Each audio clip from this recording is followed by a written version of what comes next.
ಎಲ್ರಿಗೂ ನಮಸ್ಕಾರ. Welcome back to my channel. ಇವತ್ತಿನ ವಿಡಿಯೋದಲ್ಲಿ ಮಕ್ಕಳಿಗೆ ಲಂಚ್ ಬಾಕ್ಸ್ಗೆ ಅಂತ ಹೇಳಿ ಒಂದು ಬ್ರೇಕ್ಫಾಸ್ಟನ್ನು ಮಾಡಿ ತೋರಿಸ್ತಾ ಇದ್ದೀನಿ. ತುಂಬಾ ಸಿಂಪಲ್ಲಾಗಿ ಈಸಿಯಾಗಿ ಮಾಡ್ಕೋಬೋದು. ಹಾಗೆಯೇ ಮಕ್ಕಳು ಕೂಡ ತುಂಬಾ ಇಷ್ಟಪಟ್ಟು ತಿಂತಾರೆ. ವಿಡಿಯೋನ ಎಲ್ಲೂ ಕೂಡ ಸ್ಕಿಪ್ ಮಾಡದೆ ಪೂರ್ತಿಯಾಗಿ ನೋಡಿ. ಫಸ್ಟಿಗೆ ನಾನಿಲ್ಲಿ ಇವತ್ತು ಮಾಡ್ತಾ ಇರೋಂತಹ ರೆಸಿಪಿ ಬಂದು ವೆಜ್ ಆಮ್ಲೆಟ್ ರೋಲ್. ಇದು ಮಕ್ಕಳಿಗೆ ತುಂಬಾ ಇಷ್ಟ ಆಗುತ್ತೆ. ಇದನ್ನು ರೆಡಿ ಮಾಡ್ಕೊಳ್ಳೋದಕ್ಕೆ ಫಸ್ಟು ಗೋಧಿ ಹಿಟ್ಟನ್ನು ಕಲಿಸ್ಕೋಬೇಕು. ಅದಕ್ಕೆ ನಾನಿಲ್ಲಿ ಒಂದು 3 ಕಪ್ಪಷ್ಟು ಗೋಧಿ ಹಿಟ್ಟನ್ನು ಹಾಕ್ಕೊಂಡು ಈಗ ಇದಕ್ಕೆ ರುಚಿಗೆ ತಕ್ಕಷ್ಟು ಉಪ್ಪನ್ನು ಹಾಕಿ ಫಸ್ಟಿಗೆ ನೀರನ್ನು ಹಾಕ್ಕೊಳ್ದೆ ಹಾಗೆಯೇ ಮಿಕ್ಸ್ ಮಾಡ್ಕೊಳ್ತಾ ಇದ್ದೀನಿ. ಚೆನ್ನಾಗಿ ಮಿಕ್ಸ್ ಮಾಡ್ಕೊಂಡಿದ್ದಾದಮೇಲೆ ಸ್ವಲ್ಪನೇ ನೀರನ್ನು ಹಾಕಿ ನೀಟಾಗಿ ಮಿಕ್ಸ್ ಮಾಡ್ಕೋಬೇಕು. ಹಾಗೆಯೇ ನೀರಲ್ಲಿ ಮಿಕ್ಸ್ ಮಾಡಿ ಒಂದು 3/4% ಚೆನ್ನಾಗಿ ಮಿಕ್ಸ್ ಮಾಡ್ಕೊಂಡಿದ್ದಾದಮೇಲೆ ಈಗ ಇದಕ್ಕೆ ಒಂದು 1/4 ಕಪ್ಪಷ್ಟು ಎಣ್ಣೆನ ಹಾಕಿ ನೀಟಾಗಿ ಈ ರೀತಿ ಮಿದ್ದಿಸ್ಕೋಬೇಕು. ಆಗ ಚಪಾತಿ ಸಾಫ್ಟಾಗಿ ಬರುತ್ತೆ.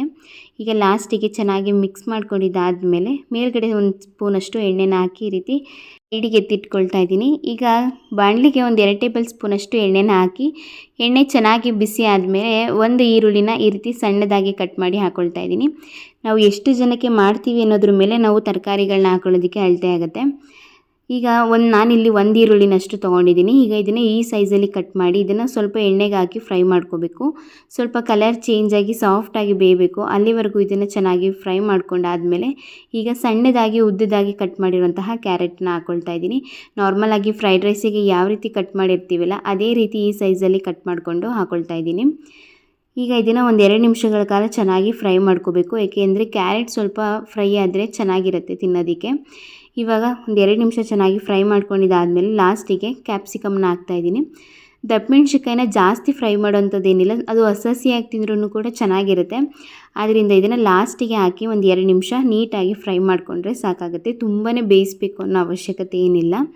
ಈಗ ನೋಡ್ತಾ ಇರ್ಬೋದು ಇದನ್ನು ಒಂದು 2 ರೌಂಡ್ ಈ ರೀತಿ ಚೆನ್ನಾಗಿ ಮಿಕ್ಸ್ ಮಾಡಿಕೊಂಡು ಫ್ರೈ ಮಾಡ್ಕೊಂಡಿದ್ದಾದಮೇಲೆ ಒಂದು 1/4 ಟೇಬಲ್ ಸ್ಪೂನಷ್ಟು ಶುಂಠಿ ಬೆಳ್ಳುಳ್ಳಿ ಪೇಸ್ಟನ್ನು ಹಾಕ್ಕೊಳ್ತಾ ಇದ್ದೀನಿ. ಶುಂಠಿ ಬೆಳ್ಳುಳ್ಳಿ ಪೇಸ್ಟನ್ನು ಹಾಕಿ ಅದರ ಹಸಿ ವಾಸನೆ ಎಲ್ಲ ಹೋಗಬೇಕು. ಅಲ್ಲಿವರೆಗೂ ಇದನ್ನು ನೀಟಾಗಿ ಫ್ರೈ ಮಾಡ್ಕೊಳ್ತಾ ಬರಬೇಕು. ಈ ಕಡೆ ತರಕಾರಿಗಳೆಲ್ಲ ನೀಟಾಗಿ ಫ್ರೈ ಆಗೋಷ್ಟರಲ್ಲಿ ನನ್ನ ಸೈಡಲ್ಲಿ ಆಮ್ಲೆಟ್ ಮಾಡೋದಕ್ಕೆ ಅಂತ ಹೇಳಿಬಿಟ್ಟು ಮೊಟ್ಟೆ ಎಲ್ಲನೂ ಹೊಡೆದು ಮಿಕ್ಸ್ ಮಾಡ್ಕೊಳ್ತಾ ಇದ್ದೀನಿ. ನಾನಿಲ್ಲಿ 2 ಮೊಟ್ಟೆನ ತೊಗೊಂಡಿದ್ದೀನಿ. ಈಗ ಇದಕ್ಕೆ ರುಚಿಗೆ ತಕ್ಕಷ್ಟು ಉಪ್ಪನ್ನು ಹಾಕ್ಕೊಳ್ತಾ ಇದ್ದೀನಿ. ಹಾಗೆಯೇ ಒಂದು 1/4 ಚಮಚದಷ್ಟು ಪೆಪ್ಪರ್ ಪೌಡರ್ನ ಕೂಡ ಹಾಕ್ಕೊಳ್ತಾ ಇದ್ದೀನಿ. ಹಾಕಿ ಇದನ್ನು ಈ ರೀತಿ ಚೆನ್ನಾಗಿ ಬೀಟ್ ಮಾಡಿಕೊಂಡು ಮಿಕ್ಸ್ ಮಾಡ್ಕೊಳ್ತಾ ಬರಬೇಕು. ಚೆನ್ನಾಗಿ ಉಪ್ಪು ಮತ್ತು ಪೆಪ್ಪರ್ ಪೌಡರ್ ಎಲ್ಲ ಕೂಡ ನೀಟಾಗಿ ಮಿಕ್ಸ್ ಆಗಬೇಕು. ಈ ಕಡೆ ನೋಡ್ತಾ ಇರ್ಬೋದು ತರಕಾರಿಗಳು ಕೂಡ ಅಷ್ಟೇ ನೀರಿನಂಶ ಎಲ್ಲ ಕಡಿಮೆ ಆಗಿ ಡ್ರೈ ಆಗಿ ಚೆನ್ನಾಗಿ ರೋಸ್ಟ್ ಆಗಿದೆ. ಈ ಟೈಮಲ್ಲಿ ಇದಕ್ಕೆ ಸ್ವಲ್ಪ ಕಟ್ ಮಾಡಿರೋಂತಹ ಕೊತ್ತಂಬರಿ ಸೊಪ್ಪನ್ನ ಹಾಕ್ಕೊಳ್ತಾ ಇದ್ದೀನಿ.